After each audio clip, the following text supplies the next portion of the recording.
Welcome to student city. Student city में आपका स्वागत है और मैं हूं आपके साथ अब्दुल कादिर। और मेरा जो आज का टॉपिक है वो है एल्किल हैलाइड्स। एल्किल हैलाइड्स या हेलो एल्केन। पिछली वीडियो में मैंने जो कुछ फार्मूले थे, बेसिक फार्मूले, वो कवर करा दिए थे जो बहुत ही ऑर्गेनिक केमिस्ट्री में क्या है, बहुत ही हेल्पफुल होंगे। और अब जो मेरा पहला चैप्टर है, मेरा पहला चैप्टर मतलब 12th का जो पहला चैप्टर है वो है एल्किल हैलाइड या हेलो एल्केन। तो उसके बारे में हम समझेंगे एल्किल हैलाइड किस तरह से बनती हैं, उसके बारे में हम समझेंगे। इसमें हुन्स-डीकर रिएक्शन आएगी जो बहुत मोस्ट इंपॉर्टेंट है, उसके बारे में समझेंगे। डार्जन विधि आएगी, उसके बारे में समझेंगे। फ्रैंक-लैंग रिएक्शन आएगी, उसके बारे में समझेंगे। वोल्टेज रिएक्शन आएगी, उसके बारे में समझेंगे। तो यह सब चीज़ें हम आज इस वीडियो में कवर करेंगे। एथिल ब्रोमाइड बनाने की विधि भी इसी वीडियो में कवर करेंगे।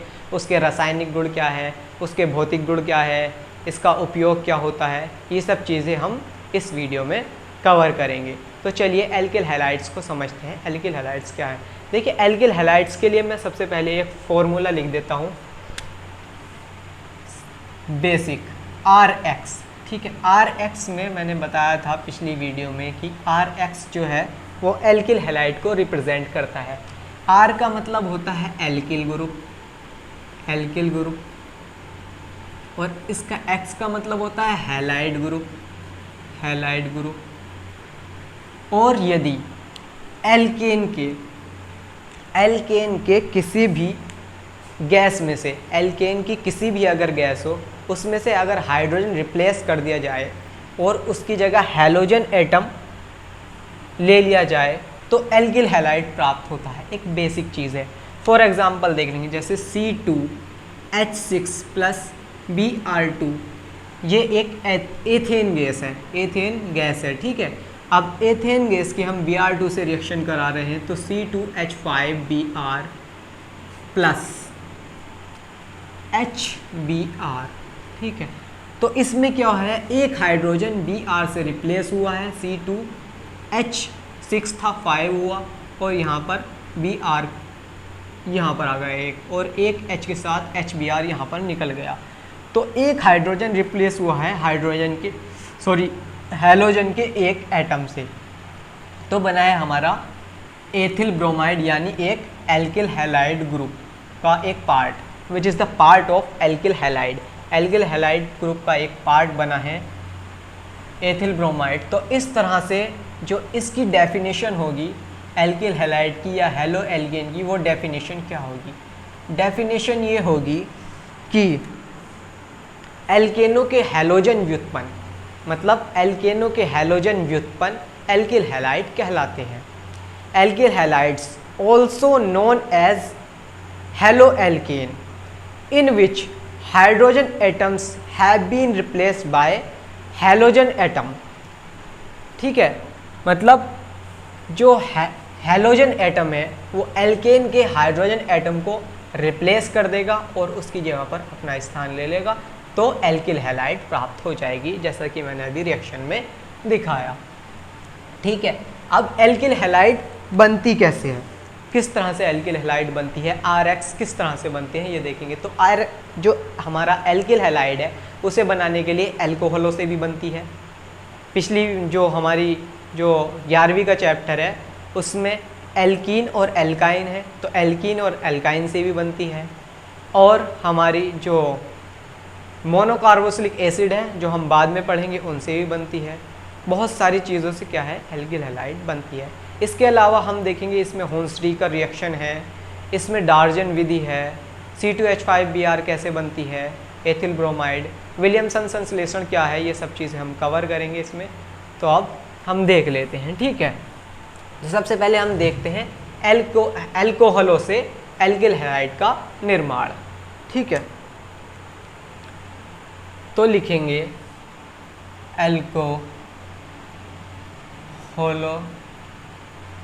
अल्कोहल के साथ हैलोजन अम्लों की अभिक्रिया से। अब हैलोजन एसिड क्या है, हैलोजन एसिड के बारे में पता होना चाहिए। देखिए हैलोजन एसिड क्या होते हैं, HX, ठीक है, आपके RX नहीं है, आपका है H और X। H की जगह पर H रहेगा, X की जगह पर या तो Cl रखेंगे या HBr रखेंगे या HI रखेंगे। ये जो एसिड है ये हैलोजन एसिड कहलाते हैं, ये जो एसिड हैं ये हैलोजन एसिड कहलाते हैं, ठीक है। तो हम देखते हैं, तो जो अल्कोहल है हमारे, उन्हें जो रिप्रेजेंट करते हैं ROH से रिप्रेजेंट करते हैं, ठीक है, ROH से रिप्रेजेंट करते हैं। देखिए सभी चीज़ें सामने आती जाएंगी। ROH से रिप्रेजेंट करते हैं अल्कोहलों को, और RX से रिप्रेजेंट करते हैं एल्किल हैलाइड को, और RH से रिप्रेजेंट करते हैं एल्केन को। तो इसी तरह से अब ROH की रिएक्शन जब हम कराते हैं हैलोजन एसिड यानी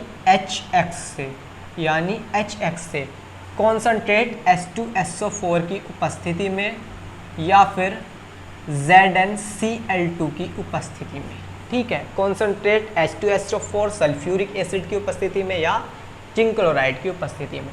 तो यहाँ से क्या होता है, जो हमारा R है वो इस X के साथ निकलता है, R और इस X के साथ निकलता है, और यहाँ बन जाता है RX, और प्लस जो हमारा यहाँ पर H है इसके साथ में निकलता है, और वो निकलता है वाटर H2O। और ये जो फॉर्म है अभी मैंने बताया था, ये किसकी फॉर्म है, एक एल्किल हैलाइड की फॉर्म है, एल्किल हैलाइड की फॉर्म है। तो इस तरह से हमारे क्या बनते हैं, एल्किल हैलाइड बनते हैं, ठीक है। तो इसकी थ्योरी क्या होगी, एल्कोहलों के साथ हैलोजन अम्लों की अभिक्रिया करने पर एल्किल हैलाइड प्राप्त होती है। एक विधि एल्किल हैलाइड की हो गई, ठीक है। तो हैलोजन अम्लों के alcohol reacts with halogen acid, compound form is alkyl halide, ठीक है। इस तरह से बनता है। उसके बाद में हम देखेंगे दूसरा, एल्कोहलों से बन गया। उसके बाद में देखते हैं हम फास्फोरस, जो फास्फोरस क्लोराइड है उनसे देखते हैं।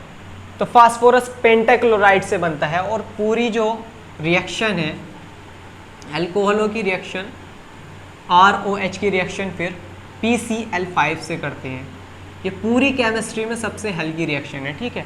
ROH की रिएक्शन हम PCl5 से करते हैं, तो क्या बनता है, देखिए यहाँ निकलता है RCl, ये तो निकलता है RCl, ठीक है, R और एक Cl यहाँ से, प्लस POCl3 प्लस HCl, ठीक है।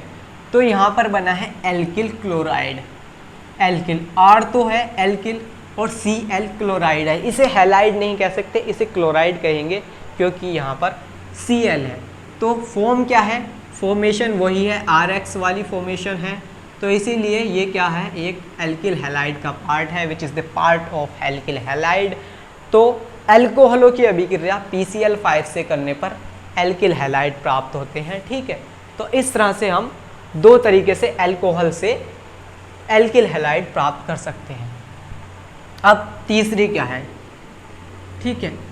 अब मोस्ट इंपॉर्टेंट रिएक्शन है वो है डार्जन विधि, डार्जन प्रोड्यूसर, बहुत ही इंपॉर्टेंट है। इसमें क्या होगा, थायोनल क्लोराइड की अभिक्रिया जब हम किसी अल्कोहल से कराएंगे, थायोनल क्लोराइड की अभिक्रिया जब हम किसी अल्कोहल से कराएंगे तो एल्किल हैलाइड प्राप्त होंगे। ROH प्लस थायोनल क्लोराइड का फॉर्मूला है SOCl2, थायोनिल क्लोराइड, ठीक है। अब इसमें क्या होगा, R के साथ में फिर से हमारा क्या आ जाएगा, Cl आ जाएगा, RCl प्लस SOCl2 है, तो SO यहाँ से है और O यहाँ से है, तो SO2 प्लस यहाँ पर Cl एक ही बचा, तो एक Cl किसके साथ जाएगा, HCl के साथ जाएगा, HCl के साथ जाएगा। तो अब एग्ज़ाम में किस तरह से आएगा, एग्ज़ाम में आएगा कि डार्जन विधि पर टिप्पणी लिखिए, डार्जन प्रोड्यूसर पर टिप्पणी लिखिए। तो टिप्पणी कैसे लिखेंगे, अगर हमें रिएक्शन याद है तो हम आराम से टिप्पणी लिख देंगे। देखिए, अल्कोहल की अभिक्रिया थायोनिल क्लोराइड से कराने पर एल्किल क्लोराइड प्राप्त होती है। यह अभिक्रिया थायोनिल क्लोराइड अभिक्रिया कहलाती है। यह अभिक्रिया थायोनिल क्लोराइड अभिक्रिया यह अभिक्रिया डार्जन विधि कहलाती है। यह अभिक्रिया डार्जन विधि कहलाती है। तो इस तरह से हम डार्जन पर टिप्पणी लिख सकते हैं और 2 नंबर में ये रिएक्शन पक्की आती है। ठीक है, 2 नंबर में रिएक्शन ये आती है। तो हमारी जो है ये मोस्ट इंपॉर्टेंट रिएक्शन यहाँ पर पक्की हो गई। इसके बाद में हम देखते हैं कि एल्कीनों से किस तरह से हम एल्किल हैलाइड का निर्माण कर सकते हैं। ठीक है, अब एल्कीनों से देखते हैं। इसका स्क्रीनशॉट लेना है तो ले सकते हैं 1 2 3। ठीक है,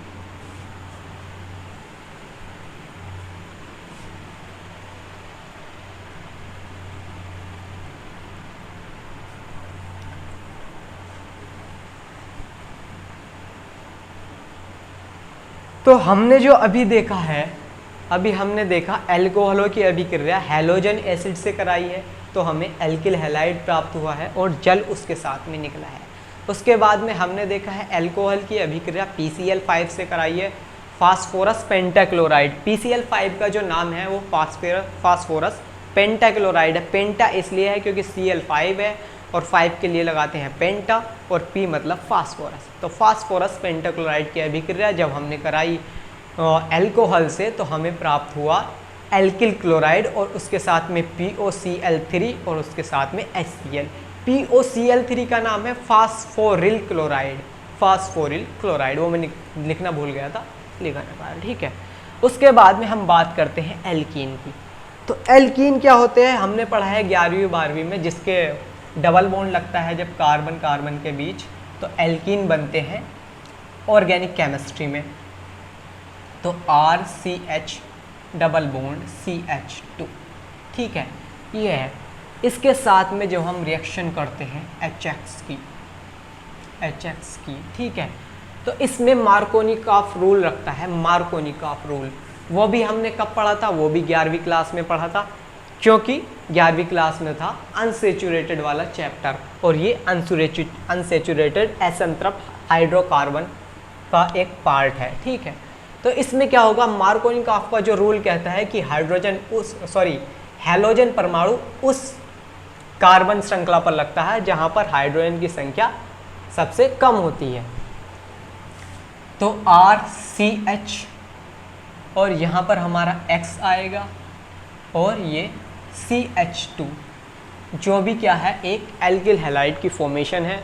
वो मैं अभी बताऊंगा किस तरह से एल्किल हैलाइड की फॉर्मेशन है। मान लिया हम R की जगह, देखो R की जगह क्या ले सकते हैं? R की जगह ले सकते हैं हम H भी ले सकते हैं, क्योंकि पिछली वीडियो में मैंने बताया था कि अगर किसी चीज़ में CH2 जोड़ते जाएंगे तो हमें रेडिकल मिलते जाएंगे एल्किल वाले। तो मान लिया अगर हमने इस R में R की जगह H लिया और इसमें CH2 जोड़ दिया, CH2 इसमें जोड़ा तो CH2 प्लस H CH3 तो एथिल मिला, इसी में प्लस CH2 जोड़ दें तो हमें क्या मिलेगा? C2H5Br मेथिल मिला, एथिल मिला, प्लस इसमें CH2 जोड़ दे तो C3H7 मिलेगा। और ये सब किसकी फॉर्मेशन है? R की। मतलब R एक तरीके से ये भी कहता है कि अगर किसी चीज़ में हम CH2 जोड़ते जाए और जो रेडिकल निकल के आए वो एल्किल वाले ही निकल के आए तो वो सब R को रिप्रेजेंट करेंगे। तो हम यहाँ R की जगह पर H लेते हैं H। अब हमने R की जगह पर H लिया तो यहाँ पर हुआ CH2 डबल बॉन्ड CH2। ठीक है, अब हमने प्लस कोई हैलोजन एसिड ले लिया, HX की जगह हमने हैलोजन एसिड कोई ले लिया, हैलोजन हम ले लिया HBr। ठीक है, तो वही फिर CH2 है। अब यहाँ पर CH3 हो जाएगा। ठीक है, एक H यहाँ पर जुड़ जाएगा, चाहे CH2 कर लो। ठीक है, CH2 कर लिया हमने यहाँ पर और Br कर लिया। ठीक है, Br यहाँ पर कर लिया और एक H रह गया जो इस CH2 पर जुड़ जाएगा तो ये हो जाएगा CH3। तो CH3 CH2 Br जो है हमारी जो फॉर्मेशन बनेगी, जो फॉर्मेशन ये होगी CH3 CH2 Br, यानी C2H5Br, ठीक है। और ये है एक एथिल ब्रोमाइड, ये है एक एथिल ब्रोमाइड, ठीक है। और एथिल ब्रोमाइड जो है वो एक एल्किल हैलाइड है, which is the part of alkyl halide. तो जब एल्कीनों की अभिक्रिया हैलोजन एसिड से कराते हैं तो एल्किल हैलाइड प्राप्त होते हैं, ठीक है। हमने एक और विधि सीख ली एल्किल हैलाइड बनाने की, ये बहुत ही मोस्ट इंपॉर्टेंट है, आगे जाके ऑब्जेक्टिव भी बनेंगे इनसे। देखिए ऑब्जेक्टिव किस तरह से बनेंगे, अब ऑब्जेक्टिव किस तरह से बनेंगे। एक चीज़ और मुझे याद आ गई यहाँ पर, मैं आपको बता देता हूँ। एक चीज़ का ऑब्जेक्टिव बहुत ज़्यादा बनता है, ठीक है। HI, HBr और HCl, ये जो क्रम है ये ध्यान में रखना है, ठीक है। हाइड्रोजन आयोडाइड, हाइड्रोजन ब्रोमाइड और हाइड्रोजन क्लोराइड, ठीक है। ये अभिक्रियाशीलता का क्रम है। सबसे ज़्यादा अभिक्रियाशील जो होती है वो HI होती है एल्कीनों के साथ में, उसके बाद में HBr होता है, उसके बाद में HCl होता है, ठीक है। ये सबसे ज़्यादा अभिक्रियाशील होते हैं। तो ऑर्डर दे देगा और ऑर्डर देकर ऑब्जेक्टिव में पूछ लेगा कि कौन सा समूह, निम्न में से कौन सा समूह सही है, कौन सा क्रम सही है। तो क्रम कौन सा सही होगा, मान लिया ये दे दिया, एक दे देगा ये HI और HCl और HBr, और एक दे देगा HBr, HCl और HI, ठीक है। एक दे देगा HCl और HI और HBr। तो इस तरह से, तो अभिक्रियाशीलता का जो क्रम है वो इस तरह से है। HI की अभिक्रियाशीलता सबसे ज़्यादा है, उससे कम HBr की है और उससे कम HCl की है। तो हम लगाएंगे फर्स्ट पर, ठीक है। तो इस तरह से ऑब्जेक्टिव आएंगे और ये तो अधिकतर आता है, हर साल आता है, ठीक है। इसके बाद में हम आगे बढ़ते हैं। हमने सीख लिया है कि एल्कीनों से एल्किल हैलाइड कैसे बनाती है। इसके बाद में जो रिएक्शन है बहुत ही मोस्ट इम्पोर्टेंट रिएक्शन है, उसका नाम है हुन्स-डीकर रिएक्शन। हुन्स-डीकर रिएक्शन। अब एक बार हम रिएक्शन लिखेंगे, उसके बाद में हम थ्योरी समझेंगे, क्योंकि अगर हमें रिएक्शन पता है तो हम थ्योरी आराम से समझ सकते हैं। देखिए हम लिखेंगे RCOOAg प्लस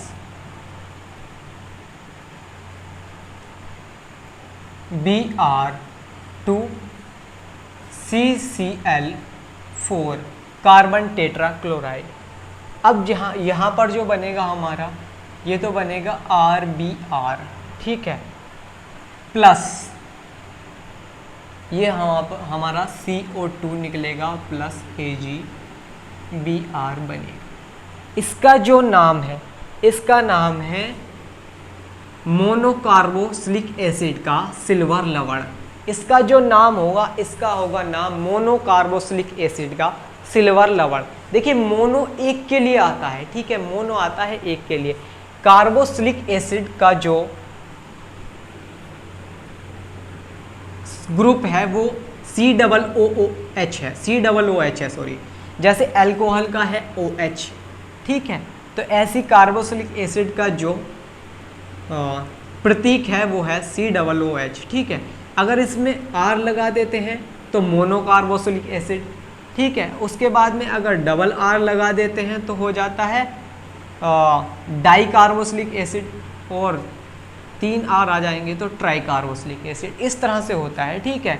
इसके बाद में अगर हम इसी R में मोनोकार्बोक्सिलिक एसिड में H की जगह पर हम Ag रख दें तो ये हो जाएगा मोनोकार्बोक्सिलिक एसिड का सिल्वर लवण, क्योंकि अब Ag मतलब सिल्वर हमने रख दिया है। तो मोनोकार्बोक्सिलिक एसिड की अभिक्रिया किससे करा रहे हैं हम? ब्रोमीन जल से करा रहे हैं। किसकी उपस्थिति में? Carbon tetrachloride. अब इसका नाम कार्बन टेट्राक्लोराइड क्यों है? क्योंकि C और Cl हमारे पास कितने हैं? 4 हैं, ठीक है। और 4 के लिए लगता है टेट्रा, 3 के लिए लगता है ट्राई, 2 के लिए लगता है डाई और 1 के लिए लगता है मोनो। तो हमारे पास कितने हैं, 4 हैं और C कितना है, 1 है। तो कार्बन और टेट्रा क्लोराइड है, 4 क्लोराइड है, तो कार्बन टेट्रा क्लोराइड। तो इसकी जो थ्योरी बनेगी आप समझेंगे, मोनोकार्बोक्सिलिक एसिड के सिल्वर लवण के साथ ब्रोमीन जल की अभिक्रिया कार्बन टेट्रा क्लोराइड की उपस्थिति में कराने पर एल्किल ब्रोमाइड प्राप्त होता है। और एल्किल ब्रोमाइड जो पार्ट है वो किसका है, एक एल्किल हैलाइड का पार्ट हुआ, एक एल्किल हैलाइड का पार्ट हुआ, ठीक है, which is the part of alkyl halide, ठीक है। तो इस तरह से हम, और इसका नाम जो है रिएक्शन का हुंस-डीकर रिएक्शन नाम है। तो इस जो एग्ज़ाम में आएगा वो आएगा कि हुंस-डीकर रिएक्शन क्या है समझाइए, या हुंस-डीकर रिएक्शन पर टिप्पणी लिखिए। 2 नंबर में, नाम की रिएक्शन कोई भी हो 2 नंबर में आएगी और वेरी मोस्ट इम्पोर्टेंट है, कई बार एग्ज़ाम में आ चुकी है, आप कोई सा भी पेपर उठाकर देख सकते हैं। अगर आपके पास बुक है तो बुक में देख सकते हैं, वहाँ पर आपको डेट मिली होगी जब ये आई है। तो ठीक है, इसकी थ्योरी है मोनोकार्बोक्सिलिक एसिड के सिल्वर लवण की अभिक्रिया ब्रोमीन जल के साथ कराने पर कार्बन टेट्राक्लोराइड की उपस्थिति में एल्किल ब्रोमाइड प्राप्त होता है। यह अभिक्रिया हुंस-डीकर अभिक्रिया कहलाती है। तो हमने समझ लिया कि जो एल्किल हैलाइड है वो किस तरह से मोनोकार्बोक्सिलिक एसिड से भी प्राप्त होते हैं, ठीक है, मोनोकार्बोक्सिलिक एसिड से भी। हमने समझ लिया एल्कोहलों से मोनोकार्बोक्सिलिक एसिड कैसे प्राप्त होते हैं।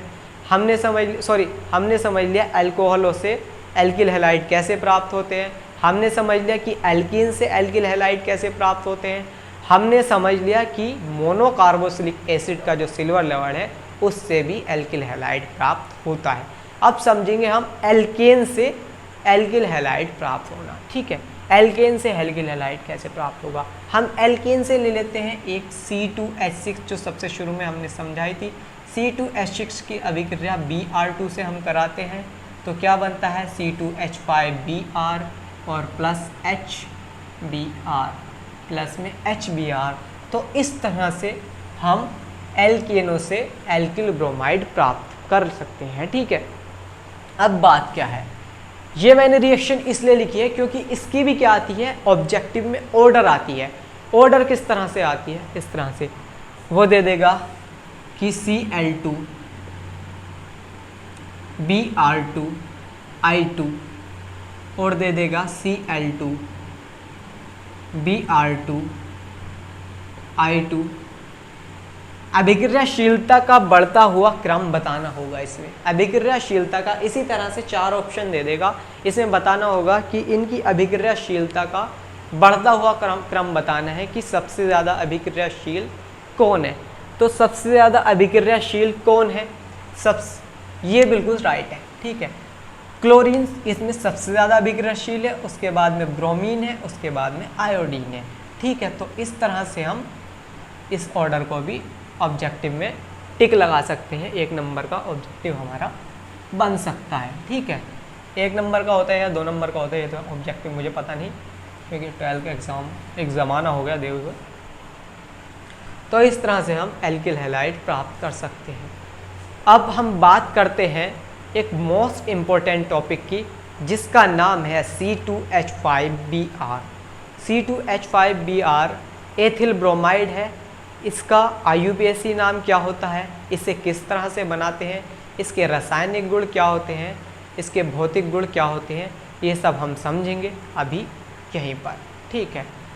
तो C2H5Br की रिएक्शन देखिए, एग्ज़ाम में जो आएगा वो इस तरह से आएगा कि जो हमारा C2H5Br है, जो हमारा क्वेश्चन आएगा कि एथिल ब्रोमाइड बनाने की अभिक्रिया बताइए, इसके रासायनिक गुण समझाइए और इसके उपयोग बताइए, ठीक।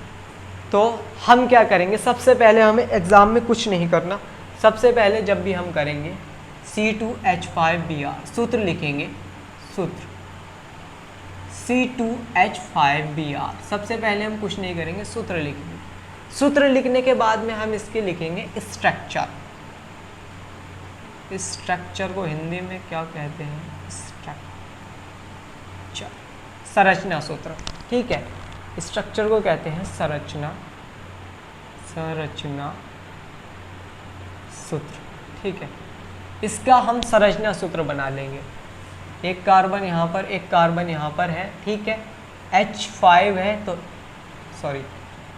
H5 है तो एक यहाँ पर, एक यहाँ पर, एक यहाँ पर और एक यहाँ पर। ठीक है, और हमारा एक हो गया यहाँ पर 5 और Br यहाँ पर। तो हमारा एक संरचना सूत्र बन गया और एथिल ब्रोमाइड का हमने फॉर्मूला लिख दिया। उसके बाद में हम इसका IUPAC नाम लिख देंगे। IUPAC।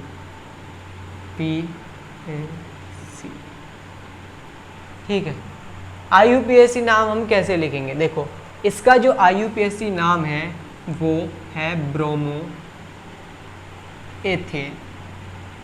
अगर हम ये 3 चीज़ लिख देते हैं तो हमारा 1 नंबर तो यहीं पर पक्का हो जाता है, क्योंकि फिर एग्जामिनर को पता चल जाएगा कि हाँ बच्चे ने कुछ पढ़ा है इसके बारे में। एग्जामिनर का मकसद जो होता है वो यही होता है कि बच्चे ने कुछ पढ़ा है या नहीं। वो इतना थ्योरी नहीं देखेंगे आपकी बुक में जो लिखी है सेम वही लिखनी है, तुम्हारा सेंस देखेंगे। ठीक है, कि तुमने कितनी तैयारी की है और किस तरह से तुमने थ्योरी लिखी है। ठीक है, तो अब इसका एथिल ब्रोमाइड का नाम याद आ गया, इसकी हमने संरचना सूत्र लिख देगी और इसका IUPAC नाम लिख दिया। अब हम बात करेंगे इसकी ये बनती कैसे है। ठीक है, तो देखिए इसकी प्रयोगशाला विधि पूछेगा। वो पूछेगा कि प्रयोगशाला में C2H5 एथिल ब्रोमाइड किस प्रकार बनाई जाती है, इसके रासायनिक गुण लिखिए।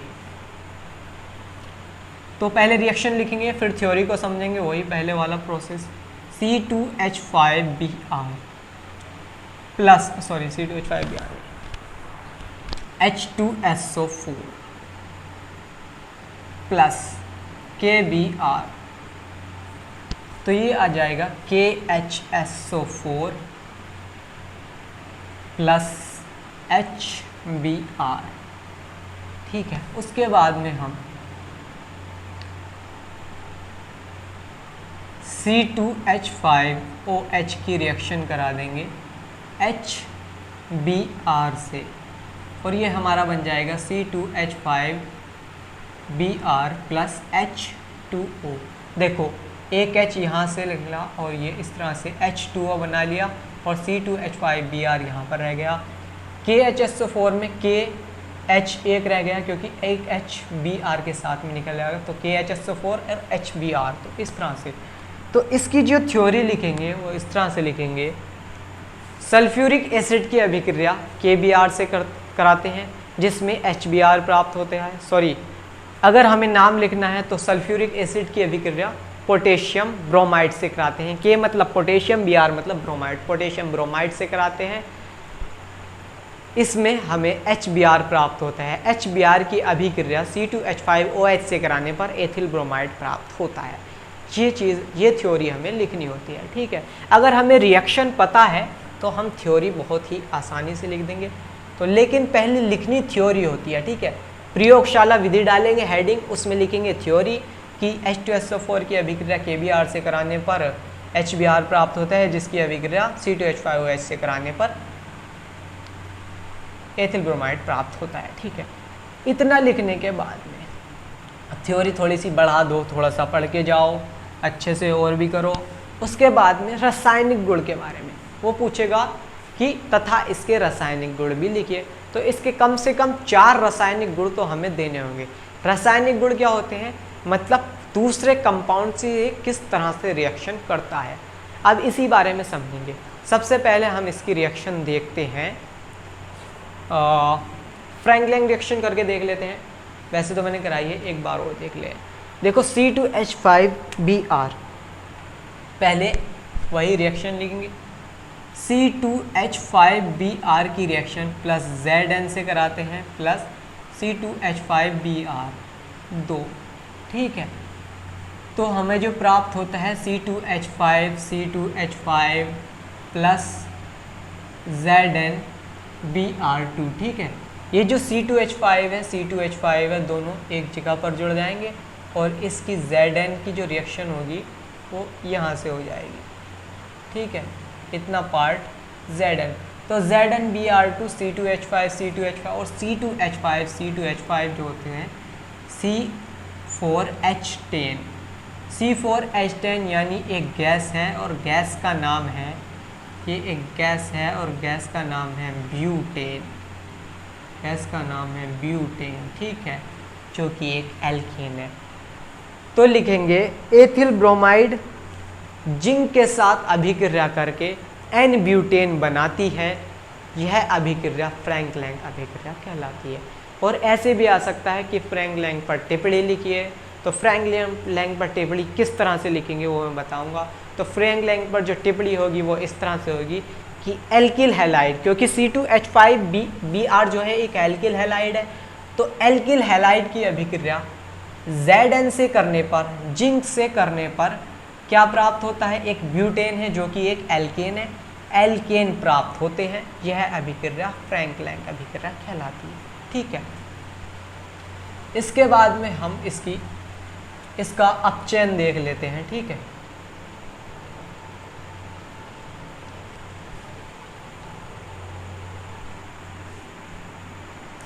इसका अपचयन देख लेते हैं। तो इसका अपचयन किस तरह से होता है वो देख लेते हैं। जब हाइड्रोजन का योग किसी चीज़ में होता है तो उसे अपचयन कहते हैं, ठीक है। तो अब हम जो हमारा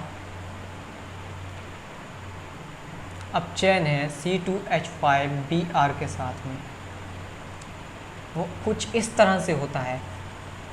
दो हाइड्रोजन के साथ में अभिक्रिया कराते हैं Zn प्लस HCl की उपस्थिति में, ZnHCl की उपस्थिति में। तो C2H5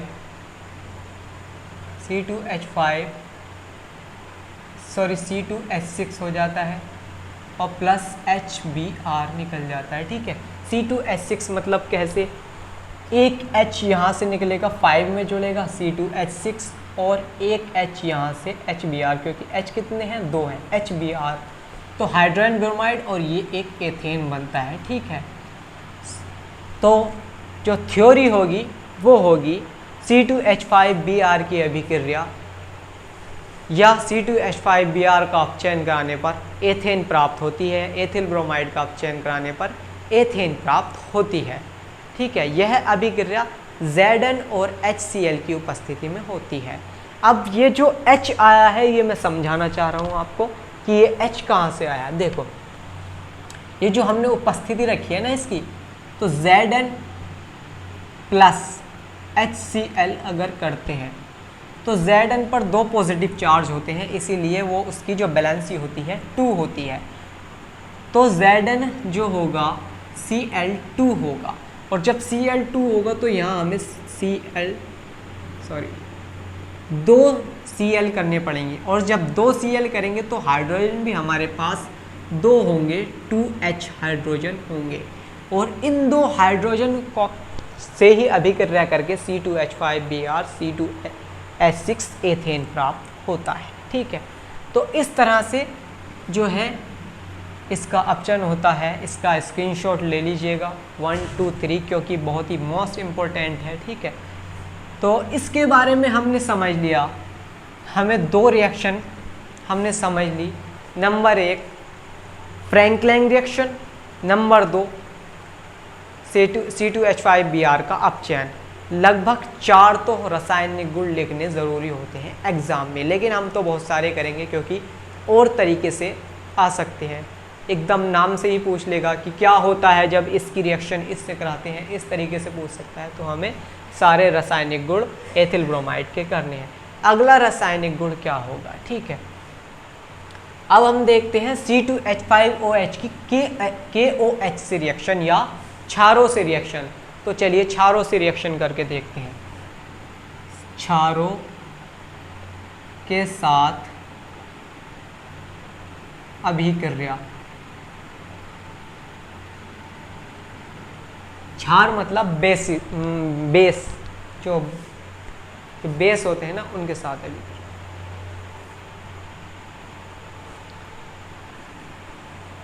देखिए इसमें सबसे पहले देखते हैं C2H5OH की अभिक्रिया, सॉरी Br की अभिक्रिया KOH से कराने पर। और KOH कैसा? एक्वा। एक्वा मतलब जलीय, ठीक है, एक्वा का मतलब है जलीय। तो जलीय KOH से जब C2H5Br की रिएक्शन कराते हैं तो सिंपल है C2H5OH प्लस KBr बनता है, बहुत ही सिंपल है।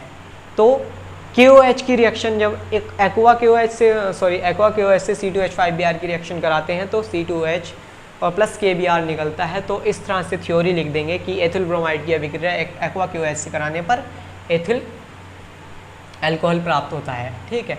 लेकिन यहीं पर दूसरी अभिक्रिया है, अगर यहीं पर हम C2H5Br की रिएक्शन प्लस जलीय KOH की जगह अल्कोहलिक KOH से कराएं, KOH अल्कोहलिक है आपके, तो अल्कोहलिक से कराते हैं तो C2H4 बनता है प्लस KBr और प्लस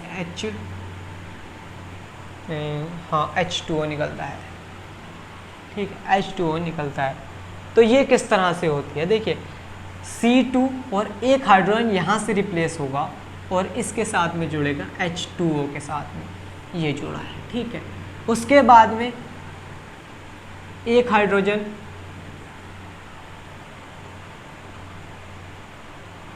हाइड्रोजन का K, उसके बाद में पोटेशियम बनेगा और KBr के साथ में निकल जाएगा, ठीक है। तो ये जो हो जाएगा हमारा एथिलीन गैस हो जाएगी, जो हमने 11वीं क्लास में पढ़ी थी अनसैचुरेटेड हाइड्रोकार्बन में। तो इस तरह से अल्कोहलिक KOH, तो जो क्वेश्चन पूछता है, जो एग्जामिनर क्वेश्चन पूछता है, वो अधिकतर जो पूछता है वो अल्कोहलिक KOH से पूछता है, क्योंकि अल्कोहलिक KOH में बंदा घूम जाता है, स्टूडेंट घूम जाते हैं, क्योंकि अल्कोहलिक KOH से एथिलीन प्राप्त होती है और जबकि एक्वा KOH से एथिल अल्कोहल प्राप्त होता है। जबकि अल्कोहलिक ये है तो जो जल निकलना चाहिए था वो जबकि जो एक्वा है वो ये है, तो जल इसमें निकलना चाहिए था, जबकि निकला है अल्कोहलिक में, एक्वा में ना निकल के। तो मतलब ये घुमाने वाली है, तो इसलिए ये वाली ज़्यादा पूछेगा वो C2H5Br की अभिक्रिया KOH से। इसके अलावा अगर हम AgOH से कराते हैं, C2H5Br की अभिक्रिया AgOH से कराते हैं तो सेम रिएक्शन वही हो जाएगी, C2H5OH और प्लस AgBr, सेम रिएक्शन जैसे ये है वैसी ये हो जाएगी। एथिल ब्रोमाइड की अभिक्रिया सिल्वर हाइड्रोक्साइड AgOH से कराने पर एथिल अल्कोहल प्राप्त होता है, ठीक है। तो ये क्षारों से इसकी रिएक्शन है। तो हमने 3 तरह के इसके रासायनिक गुण पढ़ लिए, एक फ्रैंकलाइन रिएक्शन पढ़ ली, एक क्षारों से रिएक्शन पढ़ ली और एक इसका अपचयन पढ़ लिया। अब आगे बढ़ते हैं, ठीक है।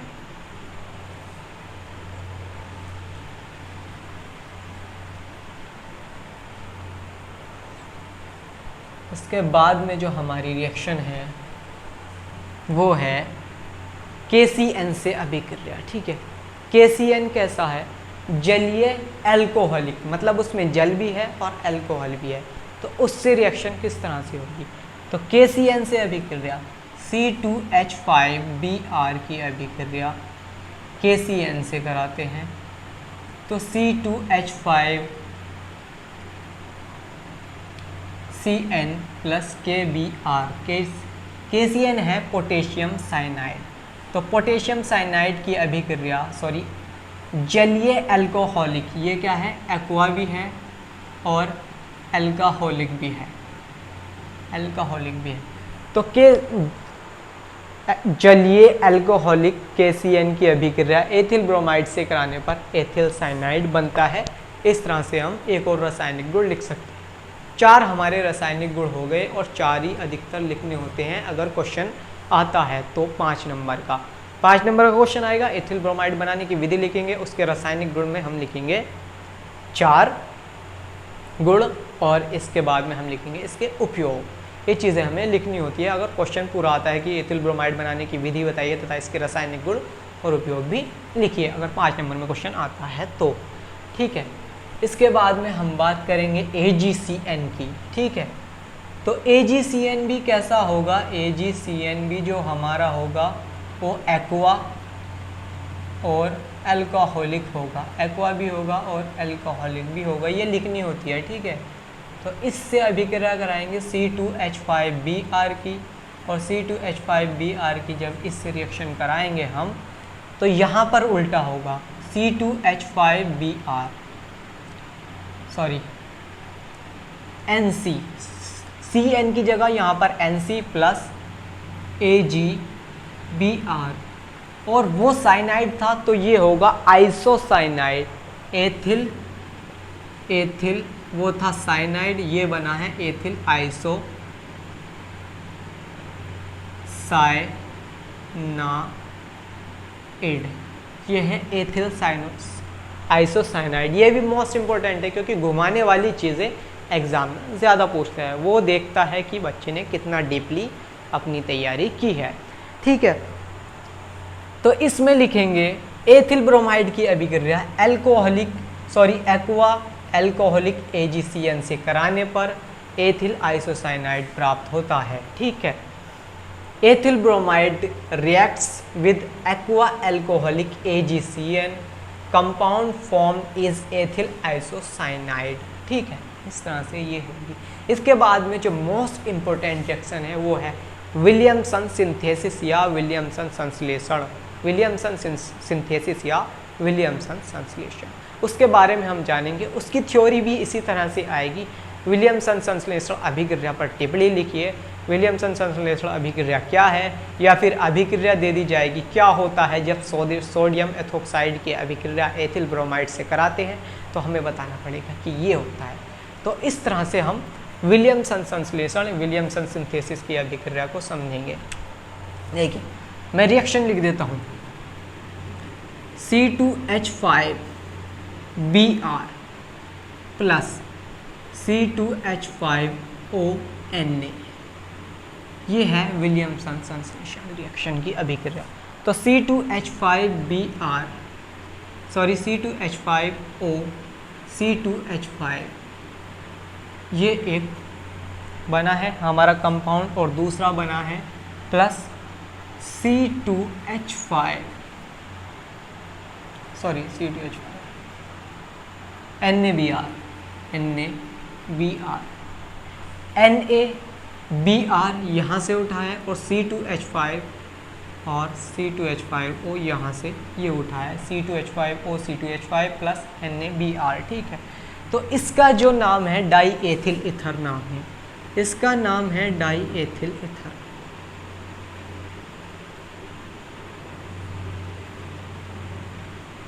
ठीक है। इसका नाम है डाई एथिल ईथर, और इसकी रिएक्शन हुई है सोडियम एथोक्साइड से, इसकी जो अभिक्रिया हुई है वो सोडियम एथोक्साइड से हुई है और डाई एथिल ईथर बना है। तो थ्योरी इसकी क्या होगी, थ्योरी होगी एथिल ब्रोमाइड की अभिक्रिया, एथिल ब्रोमाइड की अभिक्रिया ethyl sodium ethoxide sorry ethyl bromide की अभिक्रिया सोडियम एथोक्साइड से कराने पर डाई एथिल ईथर प्राप्त होता है। यह अभिक्रिया विलियमसन संश्लेषण अभिक्रिया कहलाती है। When ethyl bromide are reacted with sodium ethoxide, compound is formed diethyl ether. The reaction name is Williamson synthesis, ठीक है। तो इस तरह से हम विलियमसन सिंथेसिस अभिक्रिया है, नाम देख लीजिए इसका, विलियम या विलियन कुछ भी आ सकता है, विलियम ही आएगा, विलियम संश्लेषण, ठीक है, विलियमसन संश्लेषण। इसका स्क्रीनशॉट ले सकते हैं क्योंकि बहुत ही मोस्ट इंपॉर्टेंट है। 1 2 3